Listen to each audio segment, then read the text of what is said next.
Estamos escudriñando el versículo 11.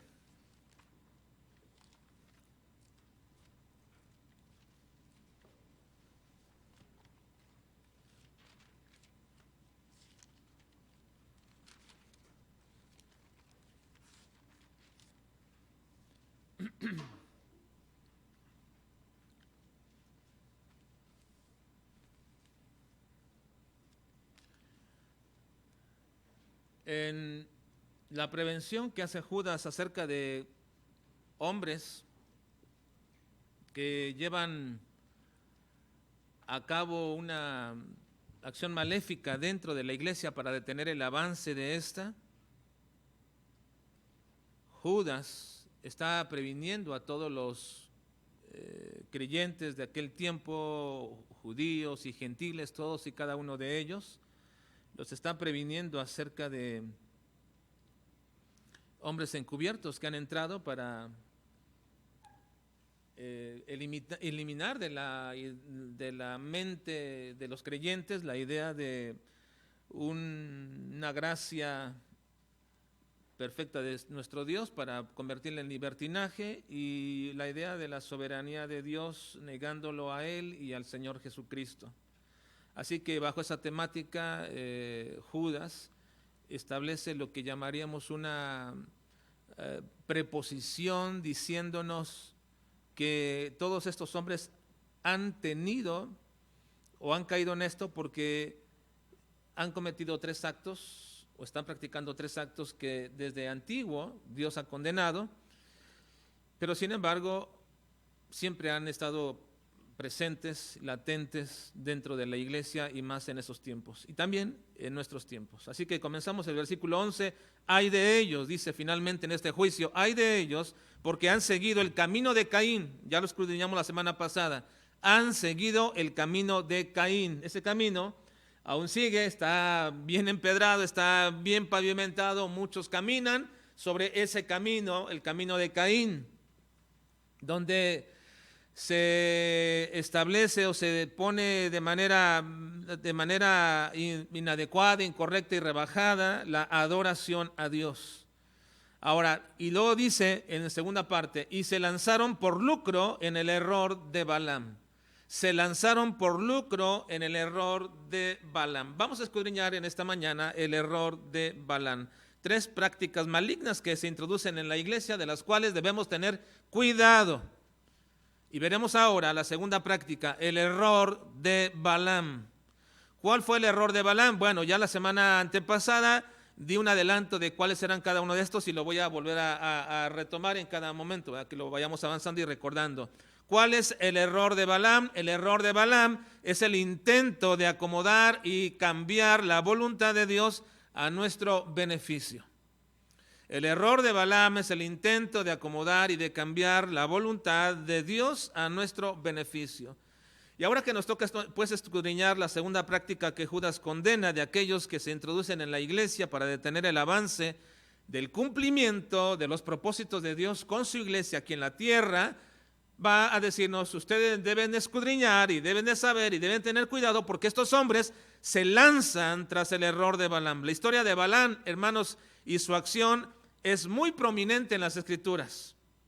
Tanto así que el nombre de Balaam aparece más de 60 veces en toda la Biblia. Y lo que él hizo, la narración de la situación que él llevó a cabo, se menciona en 3 capítulos de la Biblia, en el libro de Números, pero también se alude a este evento en el libro de Deuteronomio, en el libro de Josué en varias ocasiones, en Nehemías y en Miqueas. Se menciona vez tras vez acerca del error, la acción, lo que cometió a Balaam, como un ejemplo, como un recordatorio, porque algo fue algo prominente en esos momentos. Ahora, también en el Nuevo Testamento se menciona 3 veces esta situación o circunstancia de Balaam. Y es aquí donde precisamente los autores del Nuevo Testamento le dan un calificativo o llevan a cabo un pequeño análisis de la situación, de la historia que cometió precisamente Balaam, y lo traen al Nuevo Testamento unos 2000, 3000 años después para decirnos qué significa todo eso. Por ejemplo, segunda de Pedro capítulo 2 versículo 15 dice: han dejado el camino recto y se han extraviado siguiendo el camino de Balaam, hijo de Beor, el cual amó el premio de la maldad. Pedro alude a este evento de Balaam como un camino también, al igual que el de Caín. Pedro aquí le llama el camino de Balaam. Han dejado el camino recto y se han extraviado siguiendo el camino de Balaam. Y luego aclara, el cual amó el premio de la maldad. Así que el énfasis en la parte de la historia que trae Pedro a colación tiene que ver precisamente en que pone a Balaam dentro de la historia para maldecir a Israel, que recibe de parte del rey Balac esa encomienda y le va a dar dinero por ello. Pedro entonces utiliza el ejemplo de Balaam para exponer a los falsos profetas que se estaban introduciendo y maestros que se introducían en la iglesia como un calificativo de decir, están siguiendo el camino de Balaam. Así que entonces, en el propósito de sacar ganancia, introducen dentro de las iglesias esta forma y esta manera de encaminarse o de seguir de Balaam. Pero dice que su avaricia, hablando en el futuro, se lanzaron sacando ganancia, y dice que harán mercadería de vosotros con palabras fingidas. Está alertando Pedro a las iglesias del Nuevo Testamento, diciendo que en un futuro estos mismos hombres que se han lanzado por el camino de Balaam, que están llevando a cabo todo esto, harán mercadería de vosotros con palabras fingidas. Ahora, es inconcebible, hermanos, cómo es que hoy día todas estas clases de falsos profetas o falsos siervos de Dios pueden sacarle dinero a la gente de manera tan ridícula. Es inconcebible, la verdad, cuando uno ve todo esto, ve esos programas en la televisión o reportajes de cuánta gente falsa le saca de manera tan fácil el dinero a las personas, y estos se dejan engañar tan fácilmente. Uno piensa, pero ¿cómo es posible, verdad, que lo puedan hacer y que se permitan todo esto? Bueno, es inconcebible, pero precisamente es porque están utilizando el camino de Balaam. Ahora estos falsos siervos de Dios, con falsas promesas, falsos milagros y sobre todo un falso evangelio progresista, han entrado en el camino de Balaam. Así le llama Pedro, el camino de Balaam, aludiendo a todo aquel evento que sucedió. Ahora miren, en Apocalipsis también Juan también alude al evento de Balaam. En Apocalipsis 2:14 dice Juan, le llama ahora doctrina. Vean, pero tengo unas pocas cosas contra ti, que tienes allí a los que retienen la doctrina de Balaam, que enseñaba a Balac a poner tropiezo ante los hijos de Israel, a comer de las cosas sacrificadas a los ídolos y a cometer fornicación. Así que también Juan alude al evento de Balaam y le llama doctrina de Balaam, y enfoca la historia en tres enseñanzas que Balaam dio al pueblo de Israel. Por eso le llama doctrina. Recuerden que doctrina es una enseñanza, y Juan está encaminando y diciendo, tengan cuidado. Él, revisando la historia de Balaam, dice, Balaam tuvo tres enseñanzas, por lo cual es una doctrina que ha establecido y en las iglesias se introduce. Por eso está alertándolo, ¿verdad? Retienes ahí a los que enseñan la doctrina de Balaam. Le está hablando a una iglesia. Así que entonces, ¿cuáles fueron esas tres enseñanzas que dice Juan que tuvo? Bueno, lo primero fue que les enseñó a comer cosas sacrificadas a los ídolos. Así que era una abominación dentro de la religión judía, entre el pueblo judío, comer cosas abominables, cosas sacrificadas a los ídolos. Pero ¿de qué manera le enseñó Balaam? ¿De qué manera le enseñó Balaam al pueblo de Israel comer lo sacrificado a los ídolos? No sabemos, pero lo hicieron. ¿Cómo fue? Que algo que era tan depravable o que no era aceptable para el pueblo de Israel, una costumbre que no llevaban a cabo, ¿cómo fue que de pronto, mediante la enseñanza de Balaam, ellos comenzaron a comer sin ningún problema cosas sacrificadas a los ídolos? Bueno, esa es parte de la doctrina de Balaam. Y no nos debemos sorprender de todo esto, porque es lo mismo que observamos hoy día, cómo es que en la iglesia se enseñan doctrinas tan aberrantes a veces, donde se permite un libertinaje que diríamos es imposible, tal como el apóstol Pablo reprendía a la iglesia de los Corintios cuando les decía que aún ellos tenían dentro de la iglesia a un perverso que se acostaba con su madrastra y ellos no hacían absolutamente nada y todos lo veían como normal. Bueno, estas prácticas son la forma como la doctrina de Balaam se va introduciendo, enseñando cosas tan aborrecibles. Bueno, parte de esa enseñanza era enseñar a comer lo sacrificado a los ídolos, pero también les enseñó al pueblo, dice ahí mismo en esta enseñanza de Juan, que le enseñó al pueblo a cometer fornicación. Enseñó a este pueblo a cometer fornicación. Ahora, recuerden ustedes que la fornicación como tal mencionada en la Escritura realmente es muy general en su palabra o definición. Significa todo acto sexual inapropiado. En nuestro tiempo lo hemos definido como la fornicación, el acto sexual que llevan a cabo jóvenes que no se han casado. Por supuesto que esto es pecaminoso, es depravado, es indigno de alguien que se llame hijo de Dios. Pero no solamente eso, sino cualquier cosa que tenga que ver con una tendencia sexual equivocada, o una práctica, un deseo, algo dentro, tal cosa también es llamada fornicación. Y en este sentido, al final también le enseña a Balac para que le ponga tropiezo con las mujeres moabitas de su pueblo. Un mandamiento expreso de parte de Dios era que no se deberían de mezclar con otros pueblos, y este hermano sigue siendo el mismo mandamiento para hoy día a todos los creyentes. Esa doctrina de Balaam básicamente le enseñó a rebelarse en contra de un mandato específico de no mezclarse entre pueblos, entre creyentes, entre judíos y gentiles o paganos, y hoy día sigue siendo la misma enseñanza que muchos contravienen de manera abierta. No os unáis en yugo desigual con los incrédulos, dice 2 Corintios 6:14 respecto a este mandamiento. No os unáis en yugo desigual con los incrédulos. ¿Por qué? ¿Qué compañerismo tiene la justicia con la injusticia? ¿Y qué comunión la luz con las tinieblas? Y aún a pesar de que conocemos también este mandato, se sigue rompiendo. Muchos de nuestros jóvenes, nuestras señoritas, siguen rompiendo abierta y descaradamente el mandato del Señor. Están bajo la doctrina de Balaam. La doctrina de Balaam. Ahora, ¿qué tan prominente es esta doctrina de Balaam que aparece en el Antiguo Testamento varias veces recordada como un ejemplo y en el Nuevo Testamento calificada por Pedro como un camino perverso y en Juan como una doctrina que Dios aborrece? No estamos lejos de la doctrina de Balaam. No estás lejos, joven, señorita, de la doctrina de Balaam cuando rompes este mandato de parte del Señor. Ahora, llegamos al tercer calificativo que se da en el Nuevo Testamento y es Judas en nuestro pasaje. Judas le llama aquí el error de Balaam.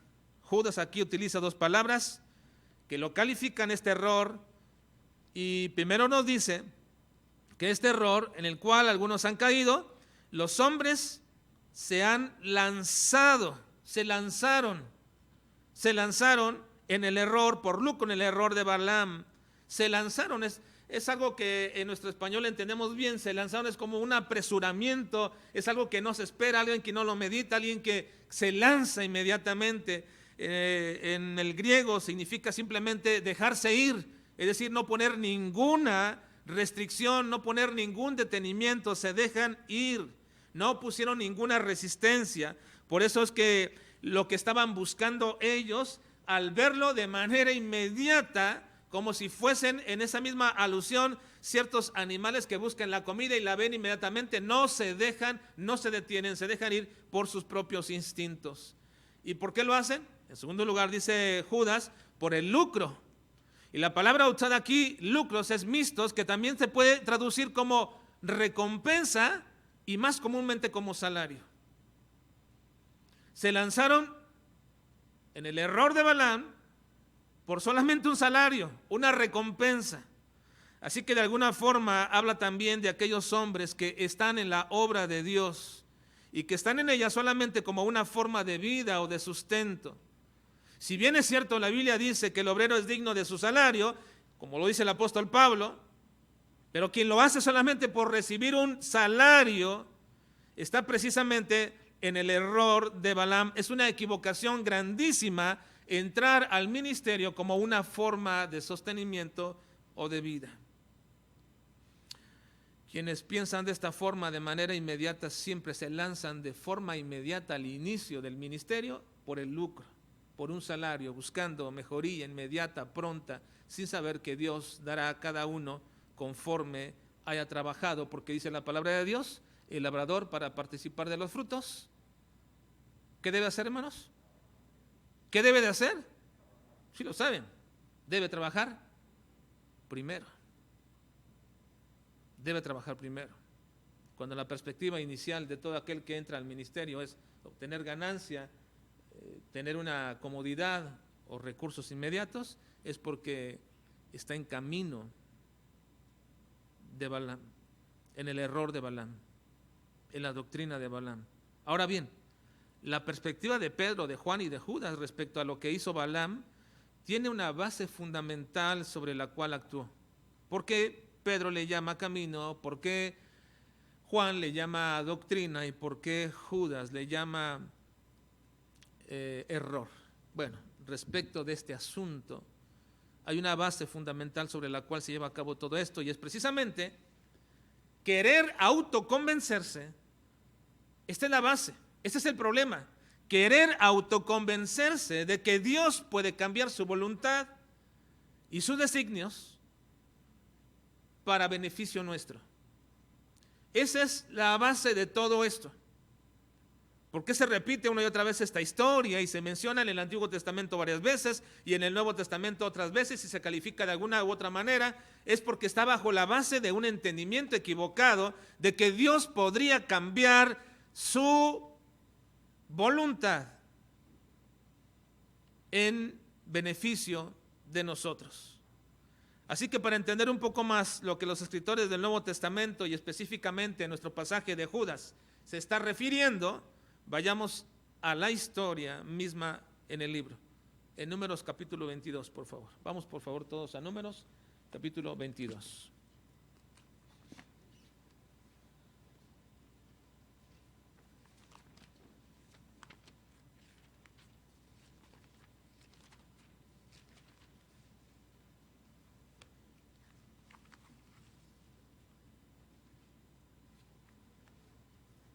Números 22.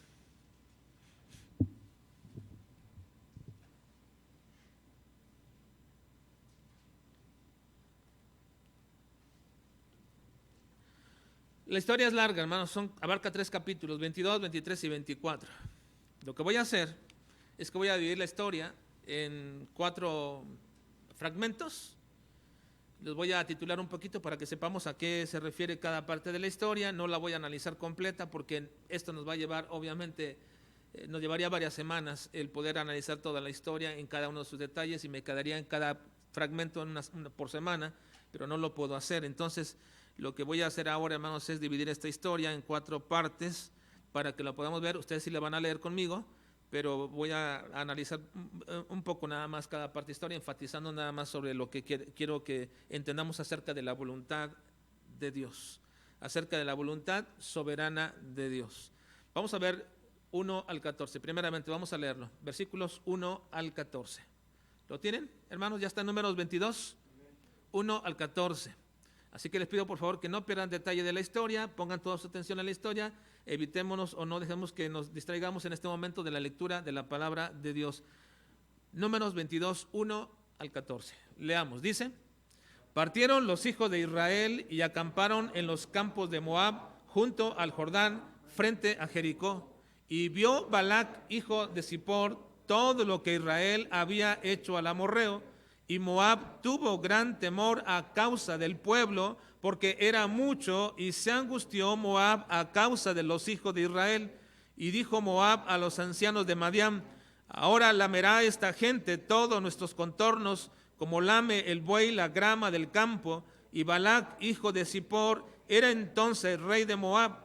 Por tanto, envió mensajeros a Balaam, hijo de Beor, en Petor, que estaba junto al río en la tierra de los hijos de su pueblo, para que los llamasen, diciendo: un pueblo ha salido de Egipto, y he aquí cubre la faz de la tierra y habita delante de mí. Ven pues ahora, te ruego, maldíceme este pueblo, porque es más fuerte que yo. Quizá yo pueda herirlo y echarlo de la tierra, pues yo sé que el que tú bendigas será bendito, y el que tú maldigas será maldito. Fueron los ancianos de Moab y los ancianos de Madián con las dádivas de adivinación en su mano, y llegaron a Balaam y le dijeron las palabras de Balac. Él les dijo: reposad aquí esta noche, y yo os daré respuesta según Jehová me hablare. Así los príncipes de Moab se quedaron con Balaam, y vino Dios a Balaam y le dijo: ¿qué varones son estos que están contigo? Y Balaam respondió: Balac, hijo de Zippor, rey de Moab, ha enviado a decirme: he aquí este pueblo que ha salido de Egipto cubre la faz de la tierra. Ven pues ahora y maldícemelo, quizá podré pelear contra él y echarlo. Entonces dijo Dios a Balaam: no vayas con ellos, ni maldigas al pueblo, porque bendito es. Así Balaam se levantó por la mañana y dijo a los príncipes de Balac: volveos a vuestra tierra, porque Jehová no me quiere dejar ir con vosotros. Y los príncipes de Moab se levantaron y vinieron a Balac y dijeron: Balaam no quiso venir con nosotros. Bueno, en este primer párrafo lo que vamos a observar es que la voluntad expresa de Dios es tan clara, tan sencilla, que hasta un inconverso la puede entender cuando ésta se declara. La voluntad de Dios es tan clara y tan expresamente dicha que hasta un inconverso la puede entender. ¿Cuál fue la orden y la voluntad de Dios dada para Balaam, hermanos? ¿Mande? Sí, no me dejes, pero hay algo antes. No vayas con ellos, ¿verdad? Porque ellos venían a llevarlo. Así que la voluntad del Señor era: no vayas con ellos porque no vas a maldecir a este pueblo. Este pueblo es bendito, es mi pueblo. Ahora, ¿había algún problema con esta voluntad para entenderla o no comprenderla o no saber a qué se refería? No, es tan clara esta voluntad. Como toda la voluntad de Dios es tan clara cuando se expresa de esta forma, cuando se expresa en la palabra de Dios y la leemos, es tan clara. Por ejemplo, dice: no dejando de congregarnos. ¿Es claro esto, hermanos? Sí, no hay manera de decir: bueno, pero ¿a qué se referirá esto? ¿Congregarnos dónde? ¿O a qué horas? ¿O qué días? ¿Nada más los domingos? No hay nada que, simplemente no dejando de congregarnos. Y hay tantos mandatos que existen en la palabra del Señor. No son difíciles de entender. De ninguna forma son difíciles de entender. La voluntad expresa de Dios es tan clara que hasta un inconverso la puede entender. Sí, miren, cuando alguien se convierte dentro de una familia donde, por ejemplo, la esposa o los hijos se convierten y el esposo no, y cuando no es reacio a que su esposa e hijos vayan a la iglesia, simplemente hasta a veces les apura. Yo he conocido ejemplos así, de gente que vayan al templo, ya es hora, ya es tarde. Un inconverso entiende esto. Entiende cuando ustedes han establecido que la voluntad de Dios en su vida es que vayan a la casa de Dios, por ejemplo, por así decirlo. Ahora, el temor de Balac sobre Israel era justificado, debido a que él entendía que Dios había dado dominio sobre toda la tierra al pueblo de Israel. Pero hay dos cosas aquí, hermanos, en esta parte de la historia, de este fragmento, que me llaman la atención. Primero, es el hecho de que Balaam, al parecer, fuera un profeta de parte de Dios, aun cuando no era del pueblo de Israel. La identificación de Balaam de esta forma siempre ha causado algo de confusión, porque no solamente no era del pueblo de Israel, sino que incluso se dice que todos lo conocían por el hecho de que el que a él bendijera, o a la gente que bendijera, o al pueblo que bendijera, sería bendito, y al que maldijera sería maldito. Todos conocían eso. El mismo Balac se lo hace decir, porque yo sé, conozco, tu fama es así: cuando tú bendices a alguien es bendecido, y cuando tú maldices a alguien es maldito. La pregunta más inmediata cuando vemos esta parte de la historia es: ¿por qué Dios tendría a un profeta dentro de los paganos haciendo esto? Bueno, comenzamos primeramente diciendo, hermanos, que el nombre de Balaam es algo incierto. Recuerden que los nombres son muy declaratorios del carácter de una persona, sobre todo entre los hebreos, pero en todas las culturas así es, en la mayoría de las culturas así es, ¿verdad? Pero principalmente en los hebreos, que nos atañe ahora en nuestra historia, todos los nombres tienen cierto significado que revelan ese carácter que cada uno de las personas puede tener. Algunas de las veces esos nombres se les dan posteriormente, pero en el caso de los hebreos, la mayoría de los pueblos arameos y todos ellos tenían que ver con el carácter que manifestaban al inicio en su nacimiento, en los primeros días, primeros meses, y a veces eran puestos de manera profética también. En el caso de Israel, el Señor les mandaba decir: este va a ser su nombre, porque este va a ser su carácter, y este va a ser el destino que tendrá él. Bueno, el caso de Balaam era de los pueblos arameos cercanos todos en aquella región. Es algo incierto su nombre. Algunos piensan, y normalmente dicen que la mayoría piensa que su nombre significa glotón o engullidor, ¿verdad? Alguien que comía demasiado. Probablemente esa era su complexión de alguna forma, pero eso significaba Balaam para algunos. Otros dicen que su nombre era peregrino, pero en realidad, hermanos, el nombre, de manera muy literal, traduciéndolo de manera muy literal, significa un señor del pueblo, así sencillamente, un señor del pueblo. Él era de la tribu de Edom. Al parecer sabía quién era Jehová, sí sabía quién era Jehová, e incluso hasta le llama su Dios. Pero el hecho de que él fuera a consultar a Dios y que Dios le diera una respuesta respecto a la petición de maldecir al pueblo o no maldecirlo, no significa realmente que él fuera un profeta de Dios. De hecho, él era más bien una especie de adivino, un agorero, o como conocemos muy popularmente, brujo, por así llamarlo, entre los paganos. Él realmente no era un profeta de Dios como los profetas del pueblo de Israel. Era un adivino. Ahora, aun cuando Pedro le llama profeta en 2 de Pedro 2:16, cuando también se alude a esto, a Pedro en una segunda ocasión se alude a Pedro, en 2 de Pedro 2:16 dice: y fue reprendido por su iniquidad, pues una muda bestia de carga, hablando con voz de hombre, refrenó la locura del profeta.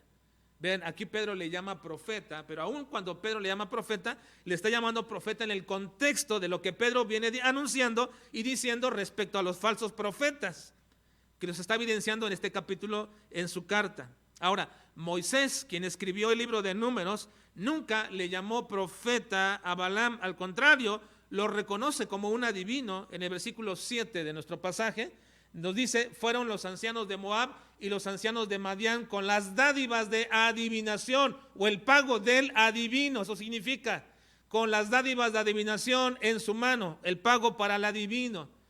Y entonces llegaron a Balaam y le dijeron las palabras de Balac. Entonces, realmente Balaam era un adivino. El mismo Balaam admite que su oficio es de adivinación. Vean el versículo 23 del capítulo 23.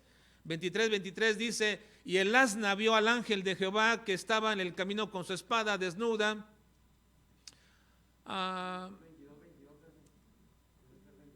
23, sí. Ese es 22-23, ¿verdad? Sí, debe ser 23. Y dice, bueno, 23, ¿o ya está ahí? No. 23. Dice: porque contra Jacob no hay agüero, ni adivinación contra Israel, como ahora será dicho de Jacob y de Israel. Miren, está reconociendo Balaam que él no tiene agüero ni adivinación, es decir, no tiene suerte, no tiene nada que decir ni adivinación contra Israel. Contra ellos no puedo, es decir, no puedo ejercer mi oficio de adivino. Y también en Josué capítulo 13 versículo 22 dice: también mataron a espada a los hijos de Israel, a Balaam el adivino, hijo de Beor, entre los demás que mataron. Así que entonces, Balaam en realidad no era un profeta de Dios. era un adivino. Así que si Dios usó a este hombre, aún siendo un adivino, eso no nos debería de extrañar, hermanos. Simplemente tengo que decir que Balaam no era un profeta de parte de Dios, no era un profeta con el oficio que Dios le ha dado, sino era un adivino. Y uno preguntaría, ¿y por qué Dios usó a un adivino para todo esto? Bueno, que Dios usara a un adivino no nos debería de extrañar, porque Dios puede utilizar para sus propósitos cualquier cosa o a cualquier persona. Usó a Nabucodonosor y le llamó mi siervo. Usó a Darío, usó a Ciro de Persia e incluso le llamó su Mesías a Ciro de Persia. Incluso usó a Judas para cumplir sus propósitos y hasta usó al asna de Balaam. Entonces, ¿por qué no habría de usar a Balaam para cumplir los propósitos que Dios quería? Ahora, esto de ninguna forma que Dios utiliza a cualquiera, y en este caso a Balaam, de ninguna manera contradice la santidad y la filiación que como hijos de Dios es necesaria para todos los siervos de Dios. No lo contradice, porque una cosa es que Dios requiera a estos hombres, personajes, para usarlos para un propósito, y otra cosa es que Dios utilice a personas a ministerios especiales y permanentes, y en todo caso siempre se requerirá santidad y filiación con Dios. Así que si Dios quiere utilizar a Balaam o a un asna o a cualquier hombre en su soberanía para cumplir sus propósitos aún dentro de los incrédulos, pues lo hará. No nos debería de extrañar. Ahora, ¿era Balaam un incrédulo? Sí, era un incrédulo.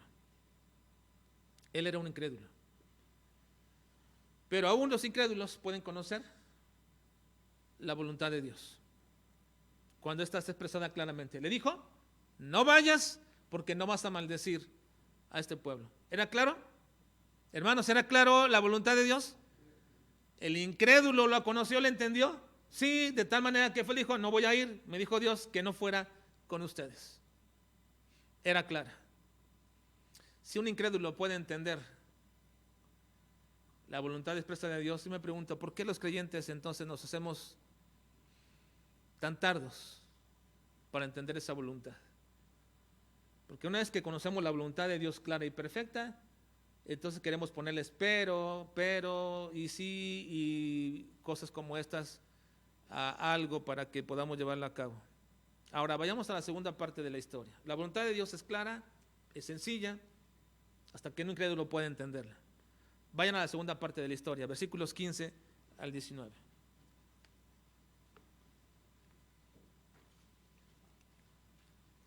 ...15 al 19, ahí en sus Biblias, por favor. La segunda parte de nuestra historia. Volvió Balac, ayúdenme por favor. Volvió Balac a enviar otra vez más príncipes y más honorables que los otros, los cuales vinieron a Balaam y le dijeron, así dice Balac, hijo de Zippor, te ruego que no dejes de venir a mí, porque sin duda te honraré mucho y haré todo lo que me digas. Ven pues ahora y maldíceme a este pueblo. Y Balaam respondió, Balac me diese llena de plata y oro, no puedo traspasar la palabra de Jehová mi Dios para hacer cosa chica ni grande. Os ruego por tanto ahora que reposéis aquí esta noche para que yo, ¿qué me vuelve a decir Jehová? Vean por favor, hermanos, aquí algo más. En esta segunda parte, en este segundo fragmento de nuestra historia, vamos a ver que la voluntad de Dios siempre es una manifestación de su inmutabilidad. La voluntad de Dios es una manifestación del carácter inmutable de Dios, de su naturaleza inmutable. Balaam pensó como muchos piensan hoy día, hermanos, que Dios puede cambiar dependiendo de las circunstancias y situaciones. ¿Dónde vemos esto? Bueno, dijo bien Balac cuando le fueron a ofrecer ahora, le iban a decir que le iban a dar dinero, le iban a dar bienes por lo que fuera con Balac. Él dijo, bueno, aunque me diera Balac su casa llena de plata y de oro, no puedo traspasar la palabra de Jehová. Entendió bien la voluntad de Dios, era expresa. Pero luego dice, os ruego por tanto ahora que reposéis aquí esta noche para que yo sepa ¿Qué me vuelve a decir Jehová? ¿Qué está pensando Balaam? Balaam está pensando que Dios puede cambiar su voluntad ahora. Bueno, es que anteriormente le dijo el Señor, no vayas, no los maldigas, pero ahora vienen estos más honorables que los demás y le dicen, te vamos a dar y te vamos a dar bastante o buena recompensa por todo ello. Y dice él, no, pues ya Dios me dijo que no, pero quédense aquí, reposen la noche y yo vuelvo a consultar a Jehová, a ver qué me dice. ¿Qué está pensando Balaam? Quizás Dios va a cambiar. Quizás Dios va a hacer un cambio en todo esto. Balaam pensó como muchos creyentes piensan hoy día que Dios puede cambiar su voluntad de acuerdo a las circunstancias y situaciones. Y siempre me refiero a esto porque es algo tan común este aspecto. Hay muchos creyentes, señoritas, jóvenes, que piensan que Dios va a cambiar su voluntad cuando dice no os unáis en yugo desigual con los incrédulos, que Dios les va a cambiar su voluntad y que con ellos va a ser diferente. Y dicen, no, yo sé que Dios lo va a convertir, yo sé que si lo llevo a la iglesia, yo sé que aquello, y comienzan a establecer relaciones con gente incrédula, pensando que Dios va a cambiar su voluntad solamente porque a ti te conviene. O que Dios hará una excepción en nuestras vidas porque pues nos conviene que tal condición, situación, yo no puedo ir al templo ahora, pero pues aquí estoy en mi casa tranquilo, no estoy enfermo, no tengo ninguna otra cosa, no hay nada que me impida, puedo ir al templo, pero Dios entiende, comprende. Y aparte, hasta alguien me dijo, ¿y entonces por qué cree que Dios permitió que en estos tiempos las redes sociales pudieran existir? Pensando que Dios iba a cambiar su voluntad de que te reúnas en su casa, que lo puede cambiar ahora porque te reúnes en tu casa virtualmente. No. Pensar, hermanos, que Dios puede cambiar su voluntad. Un cristiano, hermanos, que piensa así, no ha conocido a Dios verdaderamente. Un cristiano que piensa de esta manera no ha conocido a Dios verdaderamente. Cuando su voluntad es tan clara y es tan específica y manifiesta, ¿por qué pensaríamos nosotros que Dios podría cambiar? ¿Solamente porque las circunstancias lo ameritan y porque a nosotros nos conviene? Hermanos, si Dios cambiara su voluntad, Dios dejaría de ser Dios. Si Dios cambiara su voluntad, Dios dejaría de ser Dios. 1 Samuel 15:29 dice, además, el que es la gloria de Israel no mentirá, ni se arrepentirá, porque no es hombre para que se arrepienta. En 2 Timoteo 2:13 dice, si fuéramos infieles, Él permanece fiel, Él no puede negarse a sí mismo.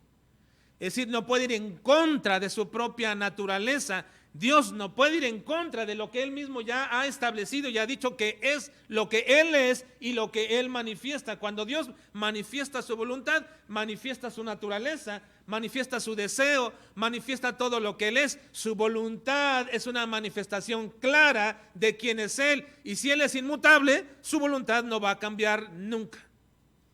Nunca va a cambiar. Ni pienses que cambiará porque a ti te conviene.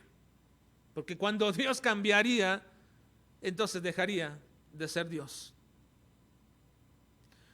Ahora, noten la tercera parte de nuestra historia. Hemos visto hasta ahora que la voluntad de Dios es clara, que hasta un inconverso la puede entender. Hemos visto que la voluntad de Dios manifiesta también es una expresión de su inmutabilidad. Dios no cambia. Pero ahora quiero que vean, hermanos, que ir en contra de la voluntad de Dios es verdaderamente perverso, hermanos. Ir en contra de la voluntad de Dios de manera tan claramente establecida es un camino perverso. Vean por favor versículos 20 al 34. Hagámoslo de manera alternada. Voy a permitirme iniciar el 20 y ustedes el 21, así hasta el 34. ¿Están listos, hermanos? ¿Sí? Y vino Dios a Balaam de noche. Ahora, recuérdense que Balaam dijo, quédense aquí a ver qué me dice Dios. Y ustedes van a notar algo aquí que no es entendible. Y vino Dios a Balaam de noche y le dijo, si vinieron para llamarte estos hombres, levántate y vete con ellos, pero harás lo que yo te diga.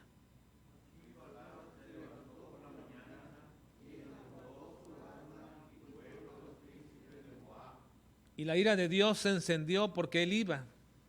Y el ángel de Jehová se puso en el camino por adversario suyo. Iba pues él montado sobre su asna y con él 2 criados suyos.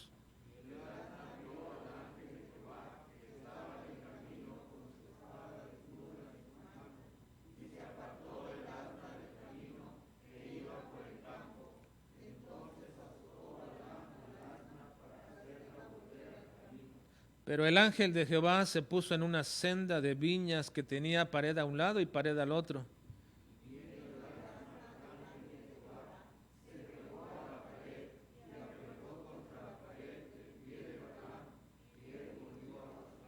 Y el ángel de Jehová pasó más allá y se puso en una angostura donde no había camino para apartarse ni a derecha ni a izquierda.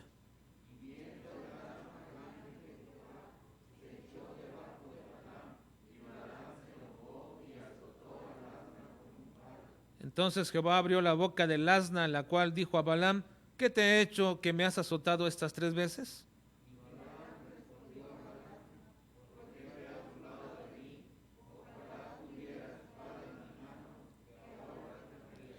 Y el asna dijo a Balaam: ¿no soy yo tu asna? Sobre mí has cabalgado desde que tú me tienes hasta este día. ¿He acostumbrado a hacerlo así contigo? Y él respondió: no.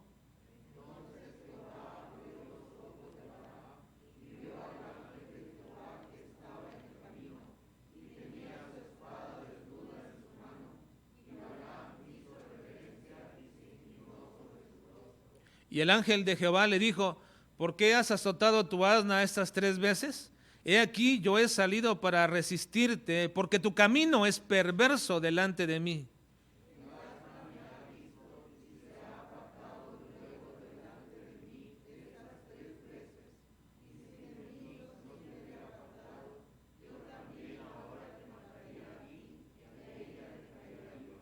Entonces Balaam dijo al ángel de Jehová: he pecado porque no sabía que tú te ponías delante de mí en el camino. Mas ahora, si te parece mal, yo me volveré. Hasta ahí, hermanos, hasta ahí. Así que entonces ir en contra de la voluntad de Dios, tan clara, tan expresa e inmutable, es un camino perverso. Esta parte de la historia, hermanos, parece, a mí cuando yo la leo me parece algo hilarante, ¿verdad? Un poquito chusca. Cómo es que Balaam se pone a hablar con el asna, no se aterró, no tuvo miedo, se pone a hablar con el asna, y el hecho de que el animal pudiera hablar y reclamarle, él no le dio ningún miedo, le reclamaba porque él estaba pegando. Estaba tan obstinado Balaam en su deseo de tener una posibilidad de ganarse el dinero que le ofreció Balac, porque quería ir allá donde iban, que ni siquiera reparó en lo que estaba haciendo. Estaba platicando con un asna. Eso es exactamente lo que sucede con el pecado en nuestras vidas. Ahora, cualquiera de nosotros, hermanos, que si usted tuviera la experiencia de tener que oír a un animal hablar, yo creo que les daría terror, o no sé qué nos daría en ese momento, el que de pronto su perro, su gato les hablara y les comenzara a decir: ¿por qué no me has dado de comer si todo el día he estado aquí? Y les comenzara a reclamar eso, ¿verdad? O me dejas aquí, no sé, de pronto cosas como estas, pues nos daría un terror, imagínate, ¿verdad? Que eso hicieran de pronto. Pero estaba tan obstinado Balaam con la idea metida en su mente de ir a ganarse ese dinero. ¿Por qué será su deseo? Ganarse el dinero que le habían ofrecido, que ni siquiera reparó lo que estaba haciendo.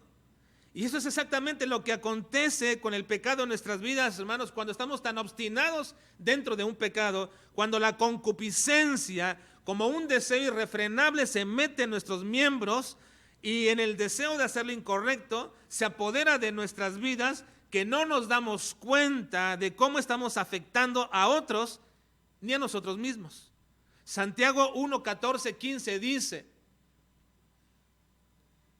sino que cada uno es tentado cuando de su propia concupiscencia es atraído y seducido. La concupiscencia es un deseo irrefrenable, algo que ya se metió, que está metido ahí, estamos pensándolo, estamos planeándolo, estamos ahí en nuestra mente. Entonces dice: la concupiscencia, después que ha concebido, es decir, una vez que ha tenido el plan, Cuando uno quiere hacer algo incorrecto, inadecuado, cualquier cosa que ésta sea que es inadecuada, ahí está la concupiscencia. Pero cuando la comienzas a planear y ya la tienes, entonces cuando la concupiscencia ha concebido, da a luz el pecado. Lleva a cabo entonces el acto mismo, da a luz el pecado, y el pecado siendo consumado da a luz la muerte. Así es el pecado, hermanos, en nuestras vidas.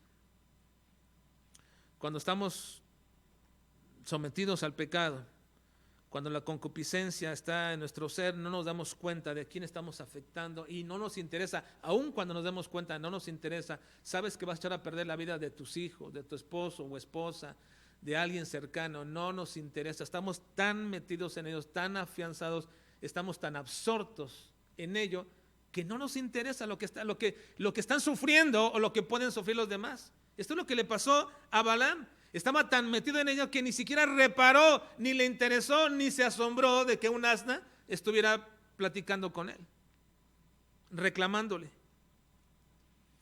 Hay una parte de esta historia también que nos parece algo incomprensible, y es el hecho de que Dios le dijera, ahora ve con ellos, cuando en primer lugar le dijo, no vayas ni maldigas a este pueblo.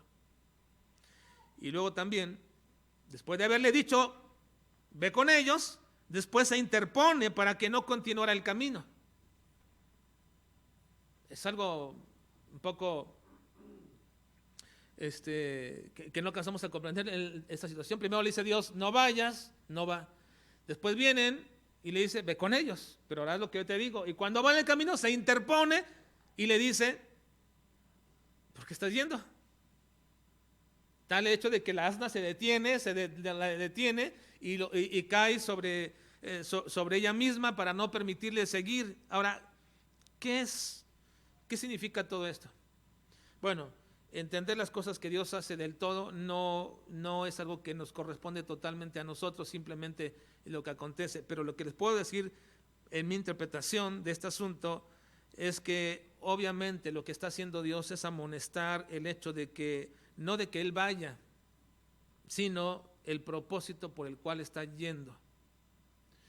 Cuando Dios dice que no vaya porque no vas a maldecir este pueblo. Cuando ellos vienen, dicen, bueno, ve, pero vas a hacer lo que yo digo. Y cuando Él va y se le interpone, le dice después, tu camino es perverso. ¿Por qué? Porque lo que estás haciendo es, tú vas a ir porque quieres maldecir al pueblo. No es lo que yo quiero que hagas, es lo que tú vas a hacer y tu camino es perverso. Porque Dios conoce el corazón, hermanos. Dios conoce las intenciones. Dios conoce nuestra mente.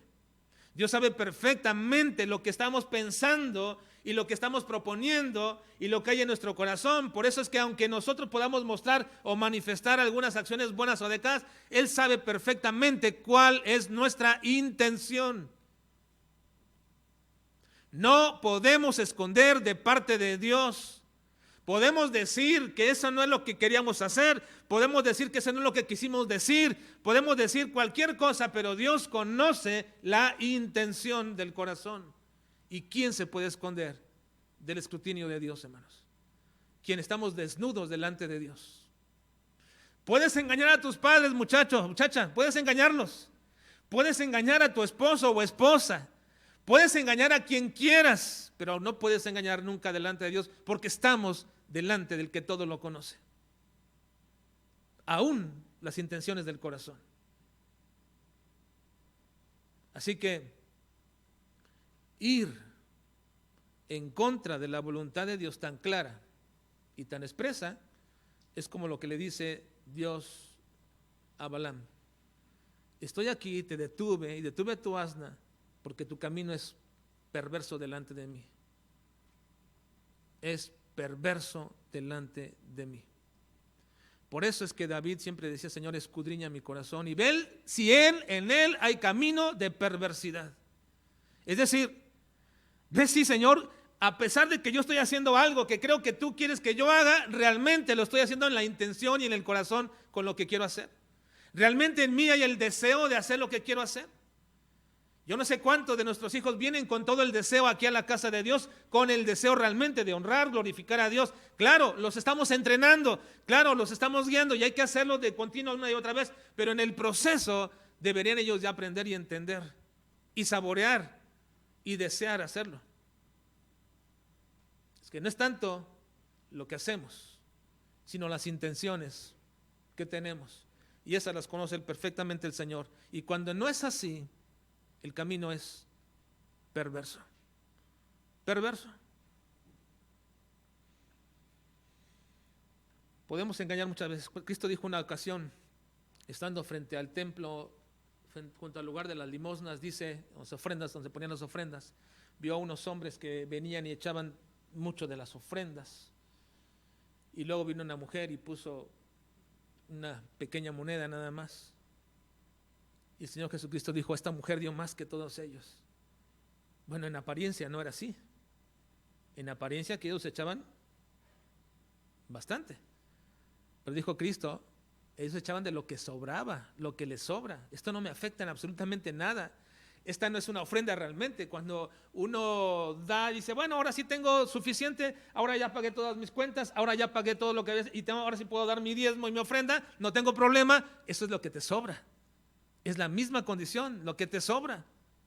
Porque ahora sí ya supliste, ya pagaste, ya hiciste todo lo que querías hacer, compraste todo lo que querías, ahora sí me sobra para dar. El Señor dice, eso es lo que te sobra. Pero esta mujer ha dado todo lo que tenía. Así que, ¿qué vio Dios? ¿La acción? No. Él vio la intención. Y podemos nosotros excusarnos con muchas cosas. Miren, he dicho que la voluntad de Dios es clara y expresa. ¿Hay problema para entenderla? No creo, hermanos. No hay problema en entender la voluntad de Dios. Cuando esta es clara, usted puede hacer un pequeño análisis en todo el Nuevo Testamento y en el Antiguo Testamento de la voluntad de Dios, de los mandamientos expresos. Usted puede decir muchas cosas y puede arguir, quizás decir, bueno, ese es del Antiguo Testamento, ese es de la ley, o lo que usted quiera decir, pero la voluntad de Dios es clara y cuando esta se especifica en el Nuevo Testamento y se vuelve una vez más a enseñar, entonces no hay manera, no hay forma de que te puedas esconder. El problema no es que no la entendamos, el problema es que hay un camino de perversidad en nosotros. Porque no queremos hacerla, no deseamos hacerla, no nos gusta hacerla. Podemos excusarnos como quieras, síguelo haciendo, hagámoslo, pero pronto vendrá la disciplina del Señor, pronto vendrá otra vez sobre nosotros, porque Dios conoce perfectamente nuestro corazón. Así que el Señor le dice a Balaam, tu camino es perverso. Ahora vayamos a la última parte de la historia. La última parte de la historia. Esta última parte de la historia abarca los últimos versículos hasta el capítulo 24, 2 capítulos más.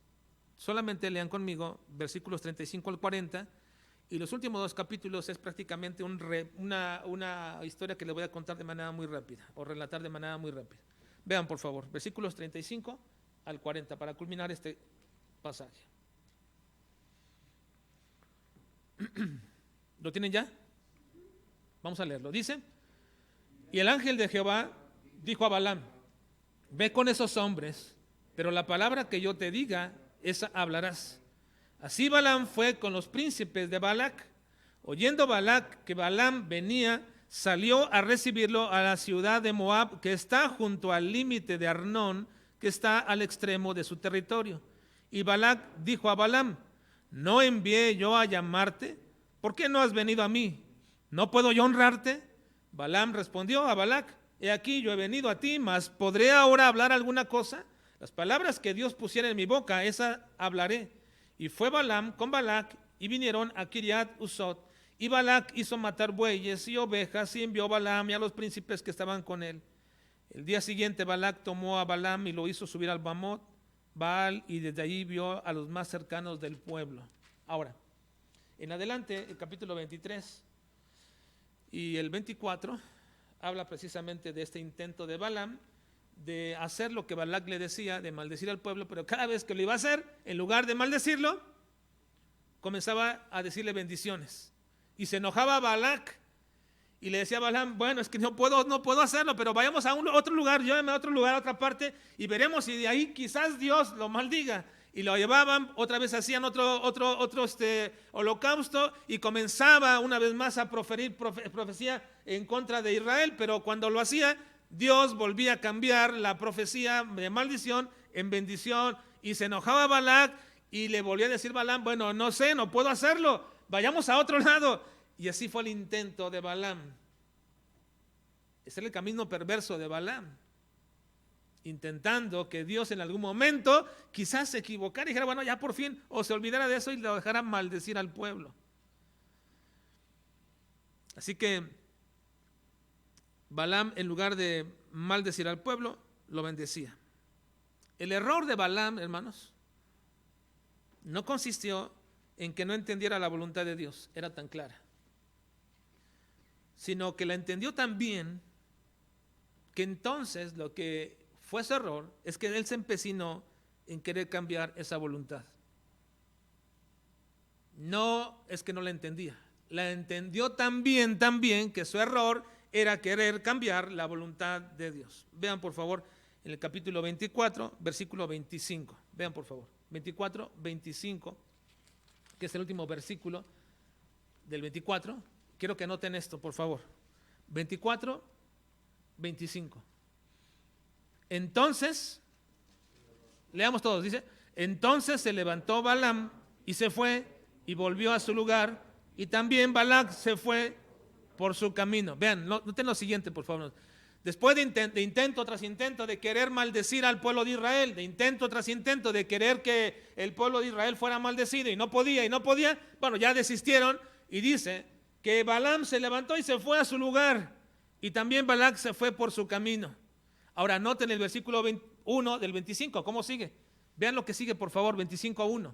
Dice, moraba Israel en Sittim y el pueblo empezó a fornicar con las hijas de Moab. Vean lo que sucede. No pudieron maldecir a Israel y entonces supuestamente desisten y se van cada quien por su camino. Pero inmediatamente después la historia dice, y el pueblo de Israel comenzó a fornicar con las hijas de Moab. ¿Qué trajo este problema de fornicación con las hijas de Moab? Bueno, hubo una gran mortandad. Hubo un juicio de parte de Dios para con todos los hijos de Israel por esta fornicación, este acto depravado que llevaron a cabo, porque no solamente estaban en un acto sexual inapropiado, dice el versículo 2, las cuales invitaban al pueblo a los sacrificios de sus dioses, y el pueblo comió y se inclinó a sus dioses. Se inclinó a sus dioses. Y de ahí viene el juicio de Dios, sobre todo Israel. Ahora una pregunta, ¿qué sucedió, hermanos, entre los versículos anteriores, cuando Balaam se va a su lugar y también Balac, y después sucede que el pueblo de Israel comienza a cometer esta grave prevaricación en contra de Dios? No solamente están fornicando, también están adorando a los dioses de los pueblos ajenos. ¿Qué fue lo que aconteció allí? ¿Qué sucedió entre estos dos versículos? ¿Cuál era el error de Balaam, hermanos? ¿Cuál es el error de Balaam? El error de Balaam es querer cambiar la voluntad de Dios.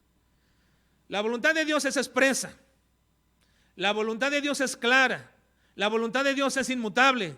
No la puedo cambiar. Dice, no la voy a cambiar. Ya lo intenté, quise maldecir, no pude. Quise bendecirlo y los bendije una y otra vez. Bueno, no puedo.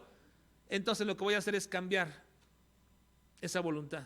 No a Dios, no estoy cambiando a Dios. No quiere cambiar a Dios. Él quiere cambiar la voluntad de Dios para con Israel. ¿Y qué es lo que hace? Bueno, aquí se manifiesta. Entre estos dos versículos aconteció algo. Y está relatado en el capítulo 31. Vean por favor. Vayan al 31. Ahí está relatado en el capítulo 31 lo que aconteció. Versículo 16. 31, 16. Dice, he aquí, por consejo de Balaam, ellas fueron causa de que los hijos de Israel prevaricasen contra Jehová en lo tocante a Baal Peor, por lo que hubo mortandad en la congregación de Jehová. Por lo que hubo mortandad en la congregación de Jehová. ¿Quién fue el causante de esta acción? de que los hijos de Israel comenzaran a fornicar y adorar a los dioses ajenos. ¿Quién fue el causante? Balaam. Fue Balaam. Ahora, ¿cómo lo hizo? ¿Cómo lo hizo? Pues en las dos partes. Le dijo a Balac cuál era la debilidad del pueblo de Israel, de los hijos de Israel. Una de sus debilidades. Y esa debilidad siempre fue continua y constante. Los hombres de Israel eran promiscuos. Los hombres de Israel eran débiles, siempre débiles en este aspecto. Y lo conocía Balaam. Así que le enseñó a Balac qué hacer. No sé cómo fue que lo hizo, pero puso delante de los hijos de Israel a las mujeres de su pueblo, y el pueblo comenzó a fornicar, y no solo eso, sino que inclinó el corazón de ellas para que adorasen a sus dioses. Y no solamente eso hizo Balaam, le enseñó a Balac, también le enseñó al pueblo que desobedecer aspectos como estos de parte de Dios no era tan malo. No es tan malo que hagas esto que Dios dice claramente. Miren, eso quizás lo decía y comenzó a enseñarles, no sé de qué forma, les enseñó Balaam al pueblo de Israel que no era tan malo desobedecer a Dios. Apocalipsis 2:14 confirma esto que hizo Balac. Dice: pero tengo unas pocas cosas contra ti, que tienes allá los que retienen la doctrina de Balaam, que enseñaba a Balac a poner tropiezo ante los hijos de Israel, a comer de las cosas sacrificadas a los ídolos y a cometer fornicación. Esa es la doctrina de Balaam. Ahora, él dijo: no puedo maldecir a Israel, pero Balac, yo quiero ese dinero, ya vine. Balac le ha dicho: pero no me hiciste lo que yo quería. Bueno, te voy a enseñar, te voy a decir cómo vas a lograr esto. Los hijos de Israel son tan débiles en este aspecto, así que haz esto y esto y esto y aquello. Y lo hizo, y cayó, y murió mucha gente de Israel. Y Balac se fue con su dinero. Balaam se fue con su dinero. Ahora una pregunta final, hermanos. ¿Cambió Balaam la voluntad de Dios? Hermanos, ¿cambió Balaam la voluntad de Dios? ¿Con sus acciones cambió la voluntad de Dios? La voluntad de Dios era clara y explícita para Balaam: no vayas, no maldigas. Y no maldijo y no pudo. Pero una pregunta: ¿iba Dios a traer juicio sobre Israel? Hermanos, ¿iba Dios a traer juicio sobre Israel o no lo iba a traer? Sí, lo iba a traer. Es algo dispuesto de parte del Señor. Lo iba a hacer. Balaam simplemente fue un instrumento utilizado por Dios para traer juicio a Israel. Una pregunta, hermanos: ¿el Señor Jesucristo iba a ser entregado por uno de sus discípulos? Sí. Sí. Así que Judas era ese instrumento para hacerlo, para poder llevarlo a cabo. Y aquí nos queda siempre una pregunta: ¿Dios puede utilizar cualquier medio, cualquier persona para llevar a cabo su voluntad y sus propósitos? Sí, sí lo puede hacer y lo hará. Y algunos pensarán: bueno, pero ¿qué culpa tenía Balaam? ¿O qué culpa tendría Judas? ¿O qué culpa tendría Pedro o cualquier otro, o Bernabé, respecto a la voluntad explícita de Dios que iba a llevar a cabo, si en algún momento los utiliza a ellos como instrumentos para hacer? Bueno, no es que tuviese ninguna culpa. Dios es soberano y Él puede hacer lo que Él quiera, y ninguno de nosotros puede decir en contra de Dios: ¿por qué haces esto? Nadie lo puede hacer. Nadie le puede reclamar al Señor. Sin embargo, el hecho de que Dios trajera juicio sobre Israel no fue un acto contingente de Dios, porque ahora me desobedecieron, los voy a enjuiciar. No, Dios ya iba a traer juicio sobre ellos y utilizó a Balaam y tal circunstancia para traer juicio a su pueblo. Pero ¿cuál fue el error de Balaam entonces? Pensar que Dios podría cambiar sus planes, su voluntad, a fin de que le favoreciera a él. Y si no puedo hacerlo, dijo él, aquí está el error. Y si no lo puedo hacer, que Dios lo haga directamente, entonces me voy a empecinar en mis actitudes incorrectas, necias y desleales, que no solamente van a afectar a mi vida, también a mi familia y también a mi iglesia. Pero una cosa, hermanos: aun cuando Dios te utiliza como un instrumento para cumplir sus propósitos, el pecado es tuyo y nunca quedarás impune. Nunca. Nunca quedarás impune. Algunos tergiversando esta doctrina que Pablo enseñaba perfectamente dijeron, bueno, si así es entonces hagamos males para que nos vengan bienes. Dijo Pablo, no, se equivocan. El mal siempre es castigado, el pecado siempre es castigado. Siempre es traído a juicio. ¿Y qué pasó? Números 31:8 culmina la historia de Balaam con esta forma diciendo, mataron también entre los muertos de ellos a los reyes de Madián. Porque después de que pasó todo esto, el Señor dijo, ahora traigan juicio sobre los de Moab y vean lo que sucede. Mataron también entre ellos a los muertos de ellos, a los reyes de Madián, Evi, Requem, Sur, Ur y Reba. 5 reyes de Madián. También a Balaam, hijo de Beor, mataron espada. Trajo juicio sobre Balaam.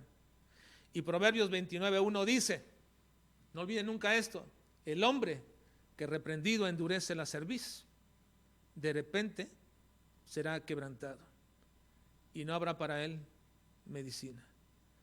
Si Dios nos ha estado hablando una y otra vez, estás en el error de Balaam, no se puede cambiar mi voluntad, esto es tan claro para tu vida, Dios quiere esto para tu vida, lo has visto una y otra vez y estamos intentando una y otra vez, pronto serás quebrantado. Y cuando esto suceda, ya no hay medicina, no hay arreglo.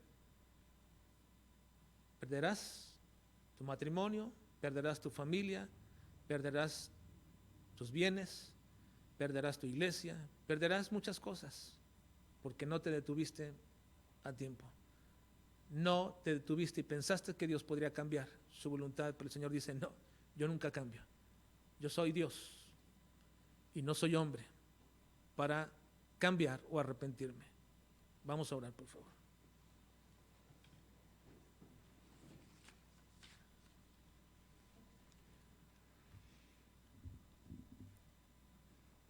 Padre, te estamos suplicando en esta mañana que tu Espíritu Santo redarguya nuestros corazones.